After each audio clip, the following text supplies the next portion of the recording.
अस्सलाम वालेकुम व्यूअर्स, कैसे हैं आप? उम्मीद करती हूँ कि आप खैरियत से होंगे। जा रहे खुश रहे आबाद रहे जनाब। आज बन रहा है सूफी किचन में मज़ेदार किस्म का गाजर का मुरब्बा। तो हमारे पास जो गाजर है वो तकरीबन हमारे पास है 1.5 किलो के करीब।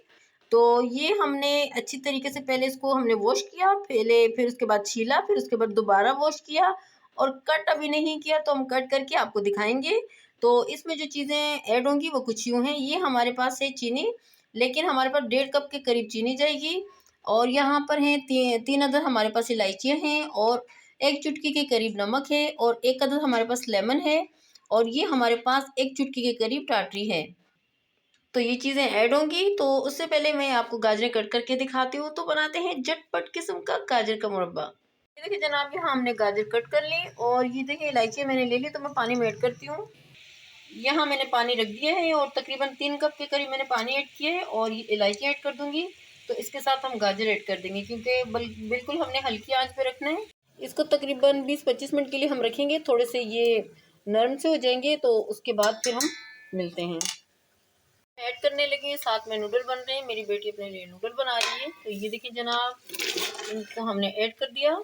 तो इसको थोड़ा सा बस चमचा चलाएंगे और हल्की आंच पे थोड़ा सा इसको कवर करके रखेंगे। फिर व्यूअर्स यहाँ इस पॉइंट पे चेक करते हैं और ये 20-25 मिनट नहीं हुए, तकरीबन इसको यहाँ 35 मिनट हुए हैं। तो ये देखिए मैंने चेक किया था, कुक हो चुके हैं अच्छे खासे। लेकिन ये कि कभी कभी किसी की गाजरें थोड़ी सख्त होती हैं, तो आप गाजरों को भी देखिएगा कि वो कुक हो जाएं, तो तब उसमें चीनी ऐड कीजिएगा। देखिए व्यूअर्स, यहाँ पर मैं चीनी ऐड कर दूंगी। तो मेरे पास 1 कप चीनी है, लेकिन अगर आपने ज़्यादा खानी हो, बाज़ औक़ात कोई ज़्यादा खाते हैं, कुछ कम खाते हैं मीठा, तो आप उतना अपने टेस्ट के अकॉर्डिंग ऐड कर सकते हो। थोड़ा सा मिक्स कर लेंगे, बस एक तार की चाशनी तक वेट करेंगे। एक तार की चाशनी बन जाए तो फिर हम इसे डिश आउट करेंगे। झटपट बनने वाला है ये मुरब्बा, बहुत ही ज़बरदस्त और टेस्टी बनता है। चीनी की गाढ़ा होने तक वेट कीजिएगा। उससे पहले टाटरी या लेमन नहीं डालिएगा, क्योंकि तब तक चाशनी अच्छी नहीं बनेगी और बिल्कुल ही बहुत ज़्यादा टाइम लग जाएगा। तो पहले आपने चाशनी बनानी है एक तार की और उसके बाद बाकी चीज़ें ऐड करनी है। तो मैंने अभी कोई चीज़ ऐड नहीं की, सारी चीज़ें आपके सामने ऐड करूँगी। तो चलिए मिलते हैं। देखिए व्यूअर्स, यहाँ पर हमने ये देखें एक तार की चाशनी हमारी यहाँ पर हो गई है और यहाँ पर हमारा मुरब्बा डन हो गया है। तो यहाँ पर हम ऐड कर देंगे ये चुटकी भर टाटरी और साथ में चुटकी भर नमक। ये नमक ऐड हो गया और इसके साथ ही हम लेमन ऐड कर देंगे।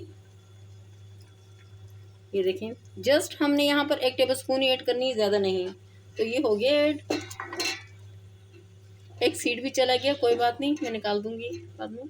तो इसको थोड़ा सा बस यहाँ पर वो करेंगे, बस ये डन हो चुकी है। तो ठंडा होने पे डिश आउट करके दिखाती हूँ आपको। ये देखिए व्यूअर्स, हमारा मज़ेदार सा मुरब्बा रेडी हो गया। बहुत ही ज़बरदस्त यमी लग रहा है। अगर आपको मेरी आज की रेसिपी अच्छी लगी हो तो लाइक शेयर ज़रूर कीजिएगा और अगर पेज पे नए हो तो सब्सक्राइब कीजिएगा। Thank you.